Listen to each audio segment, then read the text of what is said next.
What is up, podheads? Tony here, back with you again at the Podio Slate podcast. I am joined, as always, by Nate, but we don't know where Twan is right now. He's off in the ether somewhere, listening to this, hoping that it comes out good because he's not here tonight. And that's only, there's no trouble in paradise, right? We're good, right, Nate? We're good, yeah. I mean, and it's weird. It's usually like, where's Nate? No, it's where's Twan? Right. Oh, you hear the third voice though. We did enlist Rob, and we've had Rob on a bunch of times. Episode 1796, I think, and then again in the 120s maybe. But Rob, you're back. What number is this for me? I'm just curious. Is this like my fourth or fifth? I think this is 4. Yeah. All right. So nice. what? Tied with Greg, or is he surpassed? He might have.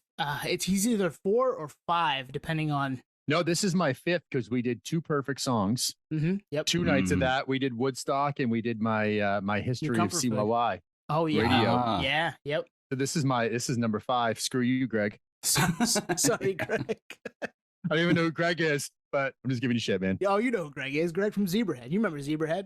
Oh yeah, absolutely, yeah. Of course. Yeah, Greg's the homie, and we'll have Greg back, so don't worry about that. But Rob, taking the leader in the clubhouse, most guest appearances, which makes sense. I mean, the 3 of us and Twan too, the 4 of us have been friends for a long time, gone to shows together for years and years and years. So it was a natural fit to say, hey, can you pinch hit for us tonight? Absolutely, happy to be here. Yeah, dude, it's like you're like the substitute teacher. We get to like fuck around now. Right. You think? Let's go. What's the topic? Rob's gonna like wrap our knuckles with rulers, and we're screwed, Nate. This is trouble. I think the last time I did this, it was in person, right? At yeah, we house. Did. No, because we did the Woodstock one. You and Nate both went to Woodstock, not together, which is crazy. That's right. Both were at Woodstock '99. So Nate, I gotta ask you, just because I was with you in person 2 times ago, did you do the same thing as you did that time, where you have 12 to 15 songs and you're just gonna pick them as you go? Kind of, but no.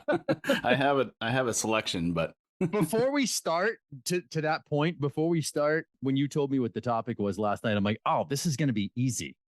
Because the perfect song is like there's no category. So you can just pick like 3 great songs per episode. I can do that.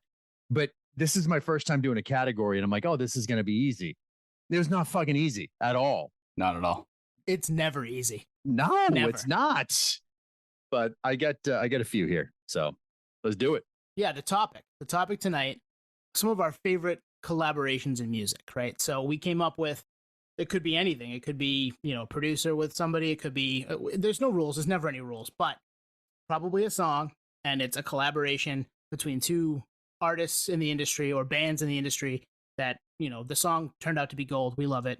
It's amazing. We're going to give those to you tonight. 3, 4, who knows? We'll see how we do. Sounds good. I like it. Who's up? Oh, we got to let you go first. All right, I'll go first. Yeah, buddy. All right, no particular order. This one is it's a duet. Actually, no. I've only got like 2 duets, and then there's like kind of like some super group action going on. Spoiler alert. But the first one is a couple of my favorite musicians, and they just happened to team up for this song. And how it all came about was it was supposed to not even be a duet, which I love these stories, how, songs that turn out to be what they weren't supposed to be. This was written by the singer, and the music was written by the guitarist. And they realized, all right, well, this song is kind of written in a female's point of view. So we should maybe, see what Stevie Nicks is up to. I don't know if you guys are picking up what I'm putting down here. Getting there. Yeah. So this song, and to just get off that just for a second, this song, I always talk about nostalgia when I'm on the show and talking about these songs that, I pick these songs because they bring you back, and they to a certain time, and, memories and all that good stuff. And this song's like one of my earliest memories of music. This song came out. I remember hearing this song before I think I even realized that I loved music. And this is back if people are old enough listening, this is back when like your parents, maybe not all parents did this, but this is back when your parents would take you to the bars with them when you were a kid, and it was just a normal thing to do. You would hang out with the other kids. And I remember hearing Stop Dragging My Heart Around by Stevie Nicks and Tom Petty. One of my earliest memories of music. So I put that on there as, are we doing like the perfect song? We could call it the perfect collaboration. Sure. Yeah. Perfect Yeah. collabos, baby. Perfect collabo right there. Kind of a dark sounding song that grabs you. I love it. So this is my pick number one. That's a hell of a pick. And I mean, this is a Tom Petty house all day, so you're not gonna get us disagreeing with you there. And obviously, I mean, Stevie is one of a kind. There aren't too many front people or vocalists like her kicking around nowadays, or ever really. So, so good. When she gets on the mic, there's no other person in the world that you're like, I wonder if this is this person. You know, it's like it's Stevie Nicks. Yeah, she's electrifying. That goddamn that song, man. It's like a real like as Twan would say, it's a vibe. It and is. Like, yeah, and the recording is one thing. The live rendition you saw Tom Petty in her opening, right? Yeah, so I actually did. Good memory. I actually saw them perform together, and full disclosure, whatever, we're young idiots back in the day, whatever. I hate saying this, but it's true. I don't remember much of that show because I was with some friends and we got really drunk. And that's one of my shows where I'm like, dude, why did you have to do that? Because like I don't have the memories there of that because they obviously did their own sets, but they did that song together. And amazing. Yeah, absolutely. Just to be there for that. Even if I have no recollection, I know I was you there. were there though. You can say you were there. And I mean, Right. Nate can vibe with you on that because he did that at the time we saw Petty in what 05, Nate? Yeah, Petty has that way of doing things. I don't know what it is. Absolutely. Absolutely. He totally does. Oh, we're going to see Tom Petty. Let's get fucked up. Yeah. Yeah. And you and I saw Tom Petty, Tone, we did. in Maine. It was With like Steve Labor Winwood. Day. It was with Steve Winwood. And you know what? I'm going to put you to shame here for a second for the first time. I'm going to say that was Labor Day weekend. I'm just guessing here, 2014. I can confirm that in just a second because my stubs are here somewhere. But Stubs. yeah, All right. it's right around that time. I think it was Okay. the 30th or 31st of August. Yeah. And it was it was Sunday night maybe. Yeah. Yep. Fucking awesome show too. That show I remember, it was awesome. Well, we were like man. 8 rows from the stage too, which just And quick, before we move on, quick shout out to Gleason because out of all people I know, hey, right? Gleason. What's up, Gleason? He bought me a ticket to see Tom Petty for my birthday randomly, and this was in 17 when he passed. I think he passed away in 17. Give me a ticket randomly for my birthday, and I was down in the Cape for a few days on vacation, and he's like, "I got you a ticket to Petty. Meet me at the Garden," and he died like 2 or 3 months later. So I never would have seen him for that last time if it wasn't for Gleason. It was just a random thing. So thanks, bro. August 31st, 2014. We were both right. Yeah. Ooh, wow. Woo. You Hell of a guys show. are both a lifeline. All right. Song number 2. Who's next? Who's next? Oh, it's me.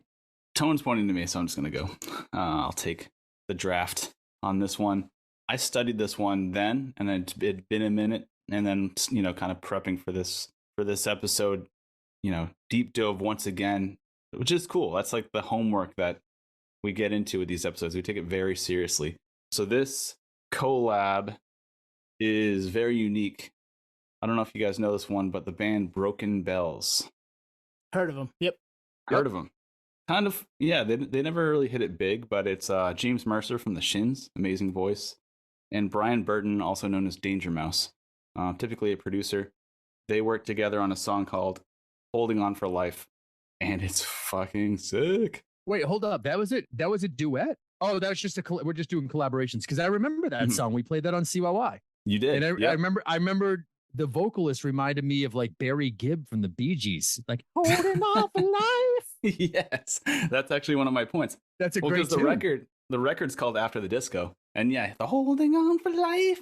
Yeah, that's a good is one. Very Bee Gees. Yeah, I know. Holding On for Life. Wow. Yeah, we played that like the year or two before my last year or two there. We played that one, and I actually probably haven't heard it since then. But now I'm gonna bust it back out because that's a good song. That's a great song. Have you heard it, Tom? I have never heard it, but the best part about doing this, as we always say, 160 something episodes in, is nerd homework and getting to hear Nate tell me about a song that I didn't know about, or Rob tell me. This is the best part. And everybody listening right now gets to discover new music too. Hopefully, that's another great thing about it. So, as Fred Durst would said, all around the world. I'm not a good That's impersonator amazing. of Durst. But yeah, dude, this song's gold. Immediately, it was like my brain went right to this song and this band when we came up with this topic. It just, that's what these topics do. It kind of throws you in like a time warp. Like, oh, I know a song. Fucking Broken Bells. Yeah. Holding on for Yeah. life.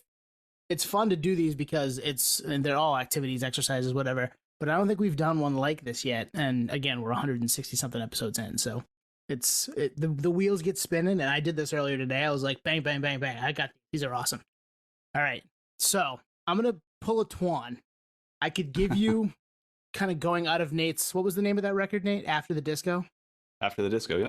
Hey, Nate, real quick. What do you Yeah. think the chances of My Maria is going to show up again in this episode with It's Brooks and Dunn? a cover, by the way. I didn't know. It's happening, isn't it? It just did. I think it's just coming did. back in. It did. It The made it. perfect collaboration is Brooks and Dunn. Yeah, they collaborated with themselves. Screw you, man. All right, I'm gonna pull a Twan, and I'm gonna say I could give you a couple of different appetizers here. We've got the disco revival song from about 10 years ago. We've got the mashup. I know which one you're talking about. You do, I'm sure you do. I already do. We've got the grunge singer with the country band, or we've got the 90s OG hip hop. What do you want? I want you to just do the first one because I know exactly what it is, and it is the perfect collaboration. The disco revival? Yes. What is it, 100%. Rob? What is it, it's, Rob? it's Daft Punk and Pharrell. Hell yeah. And Nile Rodgers. Don't Ooh. forget Nile Rodgers. And Nile playing Rodgers. guitar. Oh, Jesus. Yeah. Obviously. It is Get Lucky. That is something that I wish I thought of because that song is gold. It's absolutely amazing. It's so fucking good. I listened to it again tonight in headphones, just bopping around, making dinner, getting ready for this. And it's such a fucking jam. It is such a vibe. It's such a jam. Pharrell's voice is perfect. The guitar is so cool.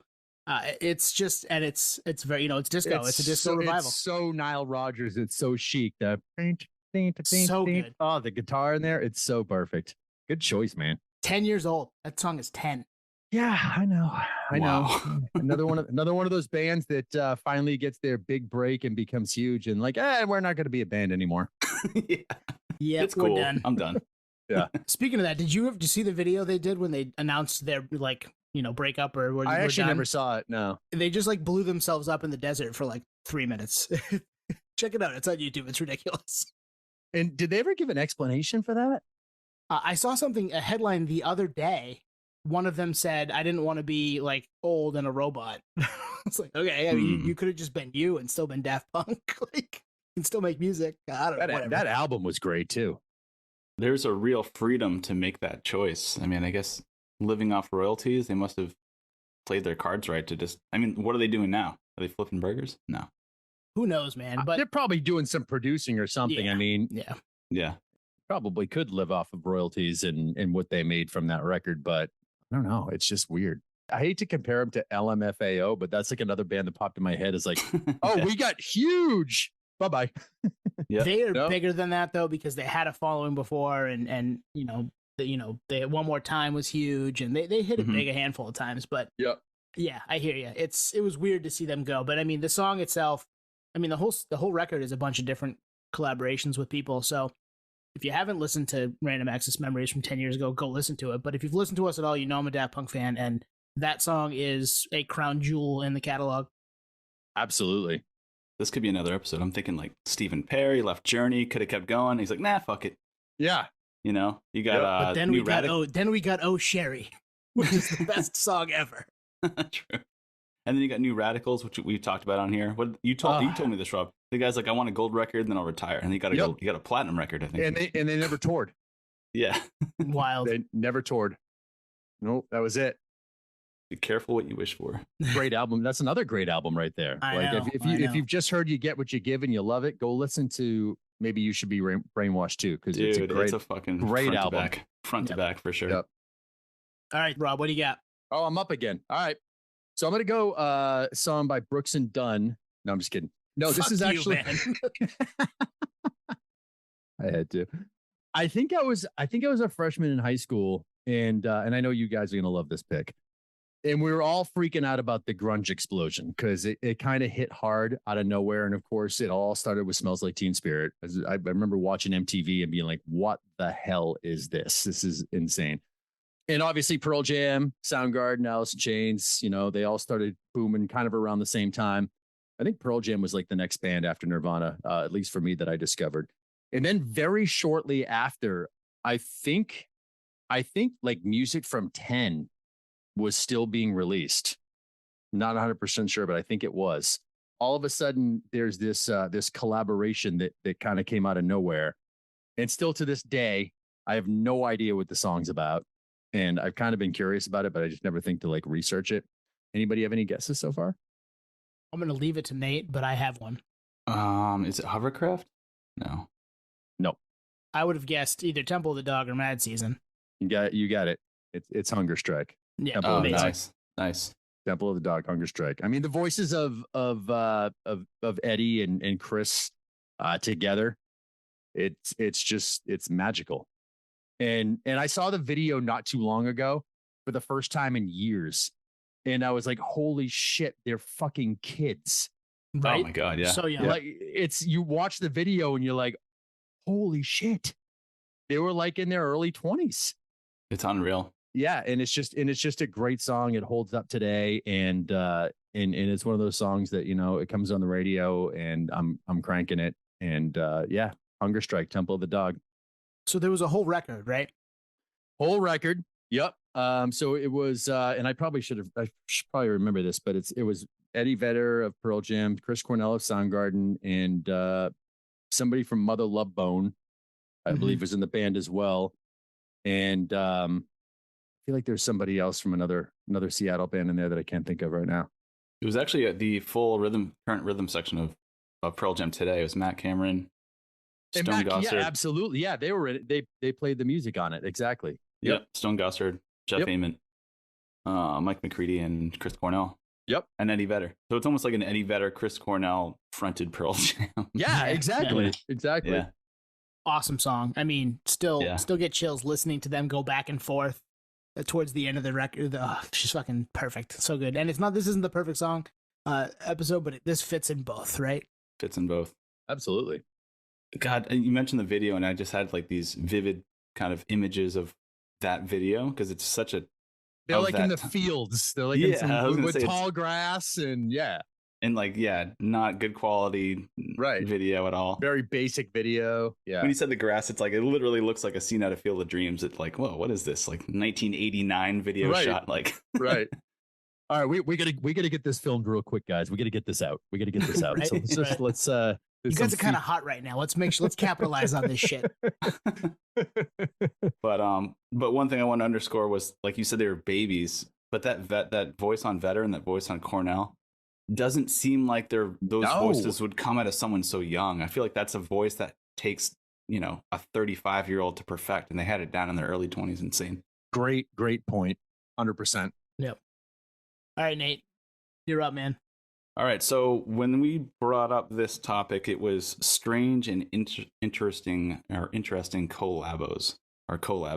So I had a few that were not necessarily songs, and that's the freedom that we have. We have no rules. We don't have Spotify or SiriusXM telling us we got to stick to this certain agenda. We can kind of do whatever we want. So I had a bunch that I wrote down that I thought were just strange and or interesting. And I remember when I first got into this band, which I just saw recently, I worked the show, Flaming Lips. In 2002, they did a collab, at least on a live format, with Beck. And I never got to see it, but I thought, damn, that is very interesting, because Beck and Flaming Lips, they're both like extremely eccentric and creative and just do whatever the hell they want. And they actually toured together. And I think they were supporting Beck's material, but it was 2002, so it was also Yoshimi battles the Pink Robots for Flaming Lips. And I just thought, man, what an interesting, collide of universes between Beck, who's basically a solo artist, but makes this crazy atmospheric textures and country and just everything. Guys of genius, and then Flaming Lips in their own regard, just like psychedelic rock. So just one I wanted to bring up because I thought, man, that's an interesting collaboration. And something I hope that we see more of, because there's a lot of talent out there that should work together more often.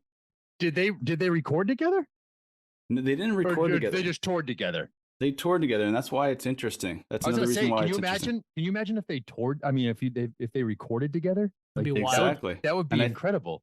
I don't know why it didn't go that route, but maybe touring was enough for them to realize that that wasn't viable, maybe. But yeah, basically the Flaming Lips were the backing band for Beck. So I thought that was very unique. Like, he basically hired them as hired guns, almost like Neil Young hiring Lucas Nelson, Neil Young's son, and their band is a rhythm section for Neil Young instead of Crazy Horse. I don't know if anyone knows about that in this room, but that's the same idea. Like, oh, you guys are pretty tight. I'll hire you as my band, and you guys are famous too, so we'll get 2 for 1. Yeah. So you said something interesting, a couple things interesting in there about those 2 sets of musicians. I'm flattered. I said something interesting. You did.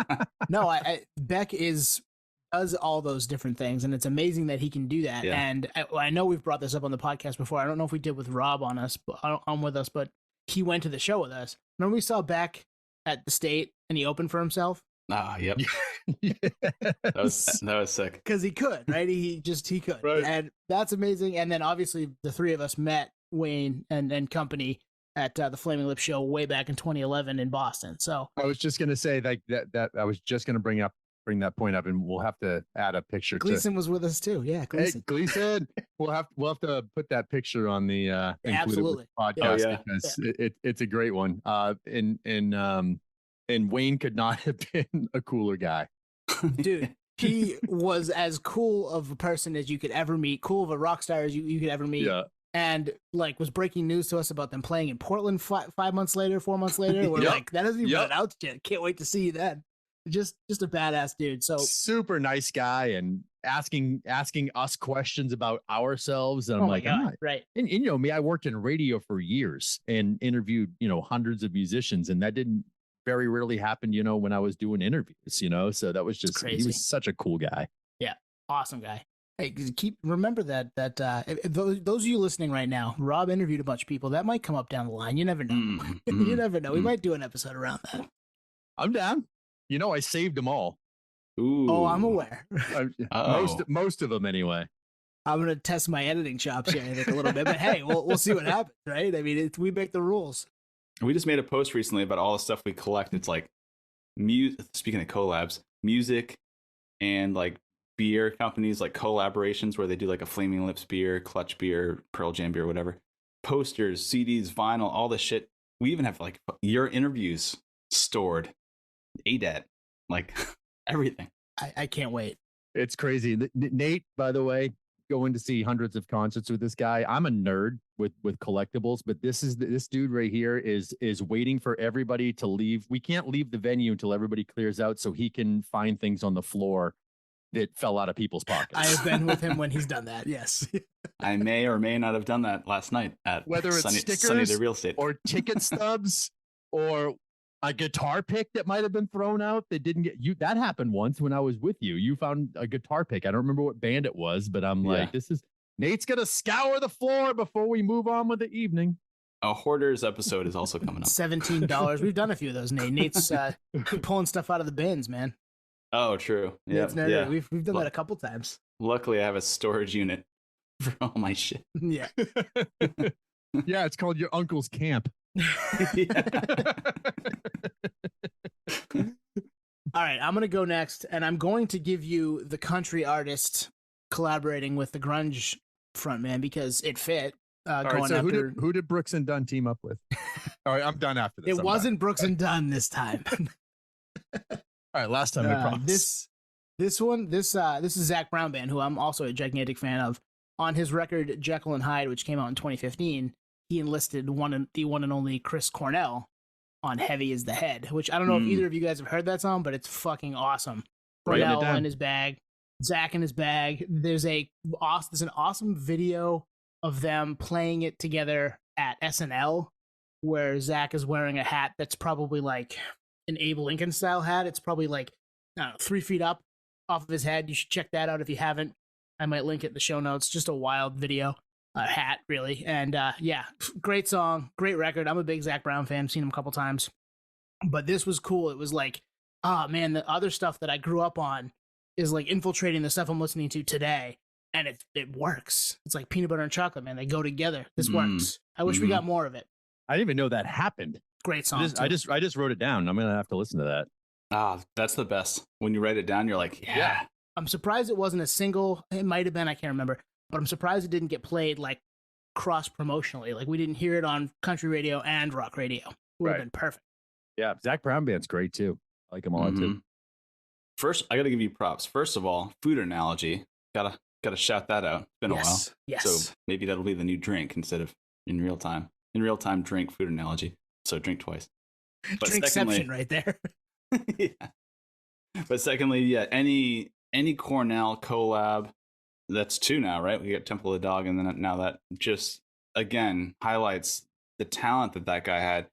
There was a weird phase where I feel like he kind of was kind of off to the side, especially with the album Scream, right? The solo album.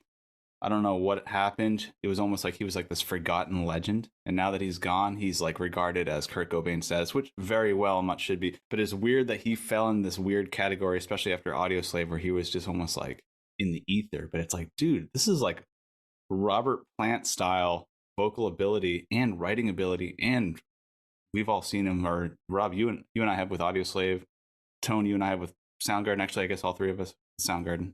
Amazing performer. So yeah, just a little nerd tangent there. And to your point, and this happens, and it's kind of sad. I don't know. He did kind of fall into the ether, like you said, but those songs, they never stopped getting played. And I always, for some reason, I bring up Aerosmith because they just come to my head when I bring this topic up. It's hard, and it bugs the shit out of me, but it's hard for these legendary bands to come back with new music and be relevant. Mm-hmm. And because everybody, especially this day and age, everybody has short attention spans, and they want what's new and hot on the radio. And don't even get me started about new music. And if you know, I'm going to say it, like 80% of it, to me, I don't get it. I think it's disposable. Maybe it's because I'm the grumpy old man yelling at you to get off my lawn, and it's just noise. Right. Exactly. You know, maybe that's what it is. But these bands, if Chris Cornell, went out and did a tour, and he did. I know he toured with his solo record or whatever. People are always going to go out and see him, and you're always going to hear, Spoon Man and Black Hole Sun on the radio, no matter what. Same thing with Aerosmith and even Tom Petty when he was still here. He wasn't releasing hit singles anymore, but they were still, relevant to a point where they can go out and fill a room wherever they go. Yep. Right. Yeah, it's a good point. All right, Rob, what do you got? All right, Tom Petty is back in the mix again. Tom Petty's back in the mix, and this one I was trying to cut my list down today, and this is one of the ones I was like, I'm definitely not getting rid of. And if we have time for a fourth, I have a filler coming up. I hate to call it a filler, but this one was definitely going to be in there. This one came out in towards the end of 1988, and this is a perfect supergroup collaboration of sorts. And it's got 5 of the greatest musicians, arguably of all time, came together for a project. Any guesses yet? Wilburys. Nailed it. Yeah, yep. Traveling Wilburys. Yep.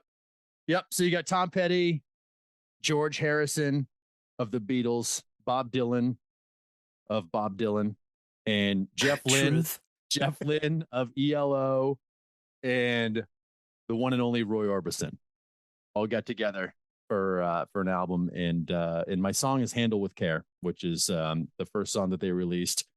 And it's such a cool story because I don't know if you guys knew this. The song was supposed to be on a George Harrison, I think it was like a B-side or something for one of his singles. And the record company was like, no, this is too good to be like something that no one's gonna hear. And I think he was, I don't know if I'm 100% right on this, but I think he was working with Jeff Lynne on it at the time or whatever. And they got together at some barbecue, and Bob Dylan was there, and they all just kind of started talking about, adding, getting Bob Dylan's input on it or whatever. And then the Traveling Wilburys were formed, and they recorded an album. And that same year, like months after they recorded the album, Roy Orbison died of a heart attack. like out of Damn. nowhere. Yeah. And he was in he's in the video for Handle with Care. And I can't even picture hearing that song without Roy's part in it, because it's one of the best parts of the song. And their second single, which is also an awesome song, End of the Line, they did a video for it, and they're all kind of on a train, and they just got a picture of Roy with them. Yeah. Yeah. And it's just crazy how that all went down in the same year. But Handle with Care, Traveling Wilburys, great collaboration. Great song. I just listened to it while I was on mute. Guys, if you behind the scenes, occasionally somebody says something funny, and if I laugh late, it's because I'm scrambling to get to my unmute button. So I'm laughing. You just can't hear it yet. But yeah, shit. What a wild supergroup, because there's so many legends. It's just like legend after legend. Oh yeah, and Bob Dylan's here. Oh yeah, and Jeff Lynne's here. Oh yeah, and Tom Petty and Roy Orbison, and just amazing voices and different sounds. And George Harrison, obviously one of the greatest musicians of all time in the Beatles, and then on his own. Good call, really good call. It didn't cross my mind, and I don't know why it didn't, because it's fucking perfect. Yeah, absolutely. A simple song, but nothing to compare to the collaboration of those voices. Like it's just perfect. Tone, the reason you didn't, and maybe I didn't, is because we overanalyze a little bit, be like, oh, that's a supergroup episode, but not really. Like it is a full on collaboration, because this is like a motley crew of different talent. But also, when you were mentioning all those names and the fact that they just kind of all jumped in on this, the times that like you've talked to bands, Rob, or me and Tone have, these guys are always all friends, or gals, like they're all friends. So like they're all hanging out anyway. So it's almost weird that it doesn't happen more often. It's like, hey, we're all living in LA, like let's jam, And that's how this happened, from what I remember. They were just all hanging out, and just, I think it was Jeff and George, and then Bob got involved. I don't know if this is the order, but like it was like artist by artist, and like, well, let's get this person in, let's record an album, and it was just so organic, and I just think it's so cool. Yeah, that the level of artists that those people were, especially at this point in a lot of their career, for them to just be like, let's do this, is wild. Yeah, absolutely. All right, Nate, what do you got?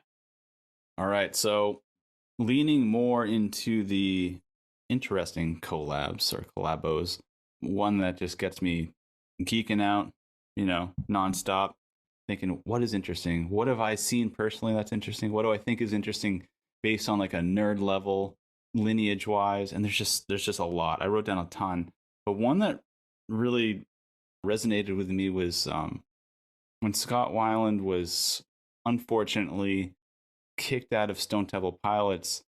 They brought in Chester Bennington of Linkin Park fame, R.I.P. to both of them, really. And the interesting thing about Chester Bennington is he like idolized Stone Temple Pilots. Like that was his favorite band. Scott Weiland was the reason he wrote music. And then they recruited him to replace his idol. And I thought that was the most interesting collab, that not only did he accept it, but he just put everything into it. He put Linkin Park, this like stadium selling band, on the side to just sing for his favorite band and play. I know they played clubs because I was in LA. They were playing House of Blues in West Hollywood, and I met him outside, and I was like, dude, congrats. Like you're living your dream. And he was like, yeah, man, it's my favorite fucking band. He was super nice. And I just remember being like, I remember seeing that band and I loved them, and now I'm singing for them. And it was like this weird, like you just gave me chills. Full circle nerd moment of like, I'm singing for the band that the reason I, wrote music and got into music, and now I'm fronting them. And it was like this almost awkward exchange where he's like, he felt bashful about the whole Scott Weiland situation, but he felt like he was proper to step up to the plate. So it was like that weird dynamic of like, I idolize Scott Weiland, but I know they needed a hand, so I jumped in. And it was a really cool, we talked for like 30 minutes on Sunset Boulevard. This is like years ago. I have a cool picture too, but I just remember being like, that was a cool moment for me, because I was like talking to this superhero in the music industry, but geeking out like we are on this podcast. Like, oh dude, you're a fucking nerd. And I admire him for that, and I miss him for that as well. And we've had a lot of talks on this podcast, most notably with Jonah Mantrenga from the band Far and One Line Drawing on just the beauty of that soul. So I wanted to bring that one up. That's a great one. And at the same time, go back and listen to that conversation with Jonah, because that conversation was started a little rocky, and then we talked about Chester, and we had a moment of silence for him, and from then on, it was a beautiful conversation. Like, not to toot our own horn, but it was, we all found our common ground in that moment, and in the probably the first ever moment of silence on a podcast in history. But I think it worked. So go listen to that if you haven't. Totally. I was holding back tears the whole time that interview. That's awesome. And that's a ballsy move too, because they took a lot of backlash for that, both, you know, STP and Linkin Park. And it was like, you know what, screw you guys. We're going to do this anyway. And it worked. Yeah, it did. I mean, talented musicians from STP and the DeLeos and company. And then obviously Chester was an amazing vocalist on a bunch of different fronts, not just the screaming. The singing was also amazing. It fit. And for him to be the fan that he was and to be able to, you know, kind of live his dream, as they said, it's so cool. And we're nerds like that. So it'd be like us going out and I guess hosting, you know, Bill Simmons podcast and having millions of people listen to us all the time. That'd be kind of cool. Someday. All right. I've got one that kind of fits into that. It's probably the biggest mashup song in the history of the mashup style genre. And I know, Rob, you played it on the radio in 2004. Oh, all right. I was gonna say something else, but it's not 2004. Yeah. I was like, are you going like In Together Now by Limp Bizkit and Method Man, or like? It fits. It obviously fits with Chester. Linkin Park is one half. Linkin Park is one half, and it was 04. And they're kind of at the height of Linkin Park. I mean, Meteora had dropped. They're now doing a collaboration / mashup record with a very prominent rapper. Yes. Numb with Jay-Z. Yeah, Numb Encore with Jay-Z. Yes, absolutely. Good call. There's not a lot of change in either song, but they mashed up together so well. Encore, Do You Want More? Oh, so good. Yeah. It was good and stuff. Encore from the Black Album from Jay-Z, and then Numb from Meteora, Linkin Park. Yep. But they did a whole record, Collision Course, right? It came out in 2004. Yep. There's like, I don't know, 7 or 8 songs on it. Yeah. They did an EP. I forgot about that. Yeah, this was the biggest song. Yeah. And I think still gets played here and there. So it's hard to hear either Encore or Numb and not think of the collaboration mashup, for me anyway. And the songs fit together so well. It was pretty badass that those two worlds came together and made that happen. That's awesome. No, that's a great call. I kind of forgot about that one. Yeah, we did play that on COY. That was a big song on the top 5 at 5. Yeah. Yeah. I forgot about this record too, but I remember listening to it. It's a front to back collaboration record. Obviously, two really well known artists working together. But like you said, you brought up a good point. Like, they happen to work together very synergistically, which is ironic, but proper in the same point. So, and timing wise, I mean, 04, if that came out any later, I don't think it would have worked. And any earlier, it might have been too early. So timing is everything. And that one worked with that release. Well, mashups were really a big thing at that point, right? They were like they took over the conversation musically for like, 6 months maybe? And this was the forefront of that, and probably the biggest thing that happened in that world. Rob, you ready? You guys know I love my my 80s pop rock, and this one had to make the mix. Ooh, Tom Petty. So Tom Petty is Petty. not making a third appearance tonight, but is it Brooks and Dunn? Fuck you. I was gonna be done with the Brooks and Dunn jokes. Yeah, well, I brought it back. That's what Brooks said, and Dunn said nope. Right. Go back to episode whatever. You know what we're talking about. But anyways, it's the last Perfect Songs one we did with you. So this song, it's a classic 80s song. I still love it to this day, and a lot of people think that the actual it was a full-on collaboration. They wrote the song together, but it's actually credited as I don't want to say the secondary singer, but he is kind of the secondary singer as far as names go. But it's actually his song with this person, and this musician, he is from a famous band, disco era band, and he was releasing a solo album, and essentially the record company was like, "Yeah, we don't have a hit single on here. So what do you want to do? So they got one of my favorite artists of all time to team up with this person. His name's Phil Collins, and he teamed up with another Phil. Any guesses? Know where I'm going with this? Not Phil Phil Hartman. Spector. No, not Phil Spector. Phil Spector. Phil from. Not Phil from Taproot, Nate. No. Can you imagine? No, he teamed up with Philip Bailey of Earth, Wind, and Fire. Ooh, nice. Released a solo album and was like, and I've actually never heard his solo album. I guess I don't need to run over and check it out because maybe it was good. Who knows? But there wasn't a radio song on there. So they got Phil involved and they literally like got together and they wrote the song like in a night or two. And it's an amazing song. You get the distinctive falsetto voice of Philip Bailey of Earth, Wind, and Fire, who's got an amazing voice, and of course the unmistakable vocals of Phil Collins. The song is "Easy Lover." Great song.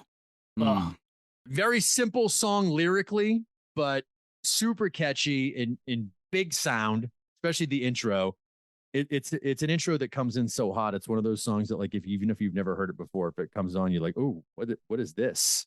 This is like, ding, like it comes in hot, and then the rest of the song you're just sticking around for it because it's a great tune and you still hear it a lot today. Phil Bailey and Phil Collins, "Easy Lover," great collaboration. Phil squared for the win. Yes, great call. It does come in hot, and it is a quintessential this time frame song too, right? It's got like the crunchy kind of really well produced guitar. It's good call. This is a good one. Absolutely horrible video, and sure. I guarantee you, Phil Collins and Philip Bailey would both admit to that. They probably realized it maybe 5 or 6 years after they did it that it was bad. It's funny, it's goofy, but it's pretty bad. But the song's amazing. Most of the videos, yeah, exactly. Yeah, that's true. I mean, that's like music videos, that's horror movies from the 80s, but that's why it's so amazing. You know, it's like, fucking man, they actually thought that was perfect. Someone who was in the editing room like, this is fucking gold, guys. Shit. Let's do this. What if you're playing air keyboard, guys? Separate Ways video. Go check it out. Yes, good call with the journey. I mean, do I have to bring up the Out of Time music video? We've talked about this. Yeah, that's another good one. Yeah. Hall & Oates. With the big clock and shit, like fucking ridiculous. Which one is this? I'm a huge Hall & Oates guy. What video is this? Out of Touch. Out of Touch. I heard Out of Time. Oh my god, that video is. I mean, pretty cool special effects for the time, right? But it all fits. But it's so cheesy, and it also that would have made my list too. That's another great song. My favorite duo right there. This subject that you guys did tonight is amazing because there's so many, like you guys said, there's so many like places you can go with it. Oh, dude, so many places. I'll give you the one. Twan had one prepared that I'm not going to go into it for. He can talk about it when we do it again. But he had Mike Patton teaming up with the guys from Dillinger Escape Plan. So you can go any which way you want with this. Like there's a million ways to do this. Love it. Nate, what do you got? Yep, no rules. No rules. So speaking of no rules, I've kind of chosen 4 different paths. This next path is similar to the Flaming Lips Beck collaboration, but different and similar, almost a hybrid of the Linkin Park, Stone Temple Pilots choice as well. But this one really gets the geek gears spinning because you're like, oh, wow, who's on speed dial? If things go wrong, who's on speed dial? So Brian Johnson, everyone knows this from AC/DC, has had hearing issues for a long time. You play live, if you can't hear yourself in the monitors, you can't hit the keys. And if you're on voice track, it is what it is, whatever. Regardless, he was sidelined, and AC/DC were thinking, okay, sorry, bro, we're going to keep touring. We're a power machine. I saw him at Dodger Stadium here in Southern California, in LA, with Brian Johnson. Like, they bring a crowd. No matter what, that band will always be giant. So clearly they had a tour booked. This is, I don't even know, man, fucking 8 years ago now, 9, 10 years ago. And when Brian Johnson was like, I can't do it, I want to, but I fucking can't do it. The doctor said I can't. Who did they call? They called Axl Rose from fucking Guns N' Roses, and he said yes. I forgot all about this. I thought this was such an interesting collaboration because as a fan, you think, oh, yeah, that makes sense. But in reality, in the music industry, you don't think those things really align. Like, oh, you're going to pull someone from another huge band that is also still active and just toss them into AC/DC because the notes that they're hitting are somewhat similar and they work. And like, who else are we going to call? We're not going to go on YouTube and find someone, get a fill-in. We're going to get someone that, is a staple to at least that era. And Axl Rose very much so is with AC/DC and Guns N' Roses. So I wanted to pick this just because I was floored when it was announced, even though it makes sense. And I think we can all agree, but it just shows like everyone's on speed dial. Like it is actually an option, but this is like the ultimate proof of concept. Like, oh yes, not only is it an option, we're going to fucking execute on this and we're going to play shows and we're going to go on tour and we're not going to wait till Brian Johnson is ready. We're going to go right now. Crazy. Yeah. Great call, man. I forgot all about that.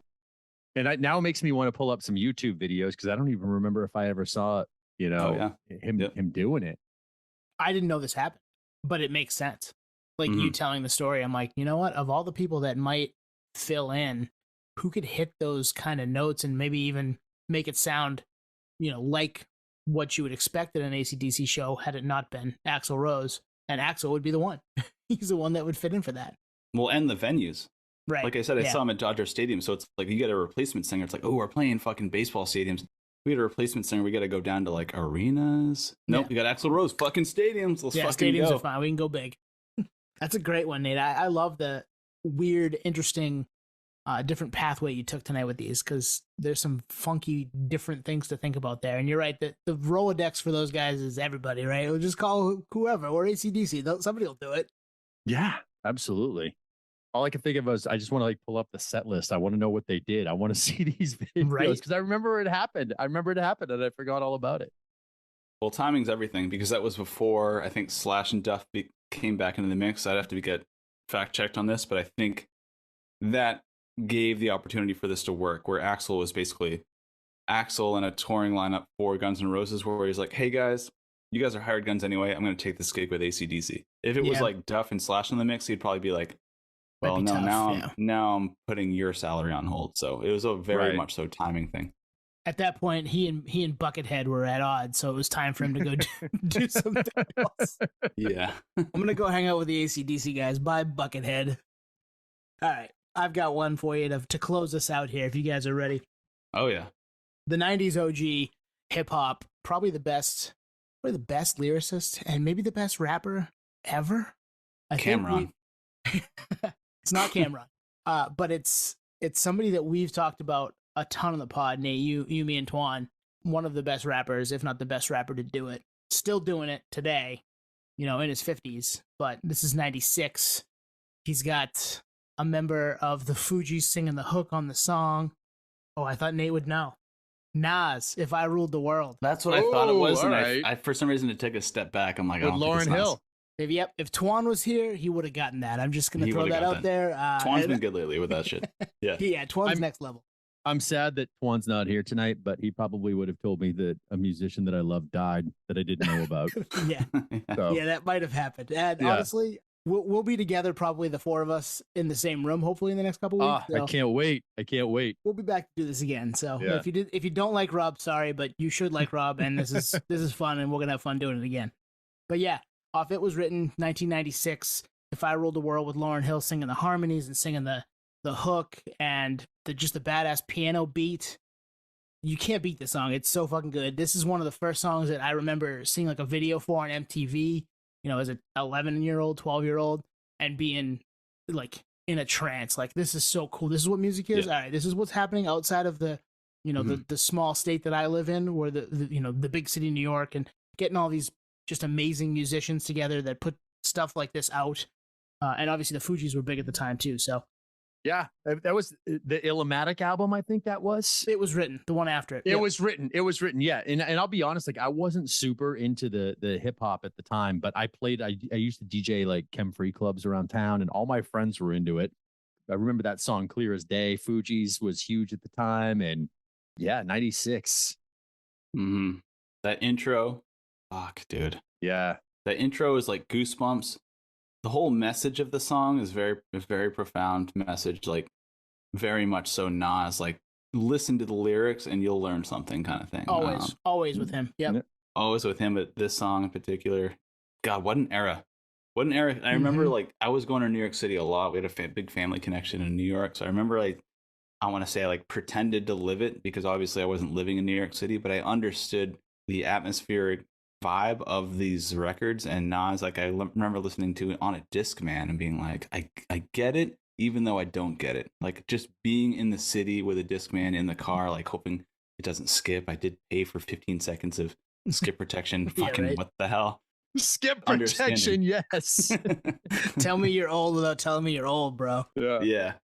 Oh my God. There was like certain second skip protections. There was 3 second and 5 second, like the you had to pay more. I worked at the music shop at the time. What was the brand, the yellow brand? Was it Sony? Sony. Yeah, that was the and if you get like 3 second, DSP, delay, bro. 5 second delay protection. Yeah, DSP. You pay for the DSP. God. Yeah, that's you're taking me back. I remember I had an off brand. I can't remember what it was. It wasn't a Discman, unfortunately. So my skip protection was probably short. No skip protection for you. No, soup Nazi. All right. Nope. I think that's gonna wrap us for tonight. Rob, thank you for pinch hitting, joining us, coming back. God. We'll see you again soon. Thank you for having me. I always love hanging out with you guys. It's always so much fun. And every time we talk about something, I'm like, we can open up a can of worms for a whole new episode. Every time. Yeah, every time. So, looking forward to hanging out with you guys in the same room in a few weeks. Hell yeah. Whether I'm invited or not. You're invited. You're invited. But remember, we've talked about this, I don't know, a bunch of episodes ago.